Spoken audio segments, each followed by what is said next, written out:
Hey, it's Geoff and Lauren here from discoverdoublebase.com. We have another episode of Ask Geoff and Lauren, and we're answering a question today from Ruben. But if you have your question that you want answering, the way that you do that is by leaving a comment below this video, and you can also join the conversation to discuss today's topic. Okay, Lauren, do you want to go first if I read the question out? Sure. So this is from Ruben.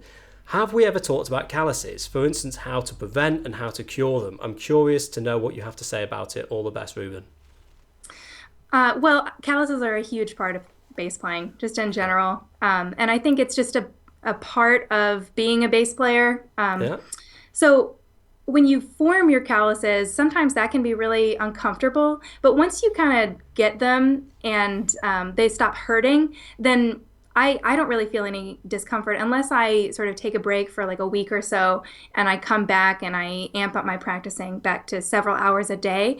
But in general, whenever that happens and I feel this sort of like bruised sort of feeling on my calluses, I just kind of play through it.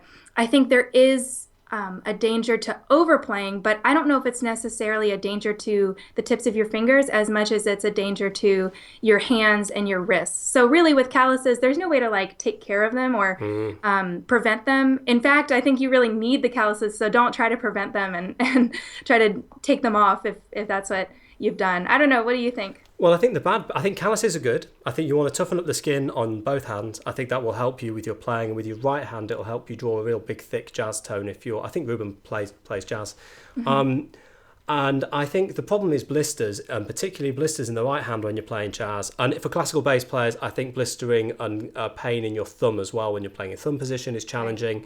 I think with both instances, there's really no way around it. There's been a couple of periods of my life where. Couple of occasions where I've heated a pin and I've then punctured the blister because it's been absolutely huge and stopped me from playing, and ran it under a tap as well. It's pretty disgusting, really.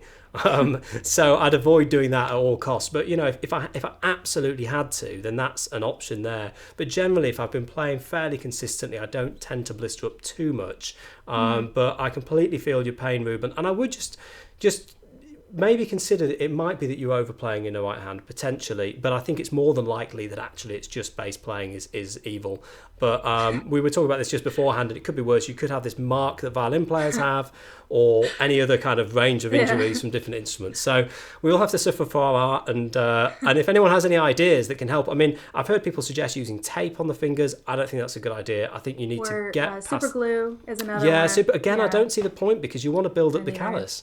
Yeah, you're just kind of putting a Band-Aid on it that you know is not really helping. No, I think it'll actually slow you down in the long term. Yeah. So, so anyway, let us know what you think by joining us in the comments below this video. Thanks for watching. Thanks for joining me, Lauren, and we'll see everyone next time.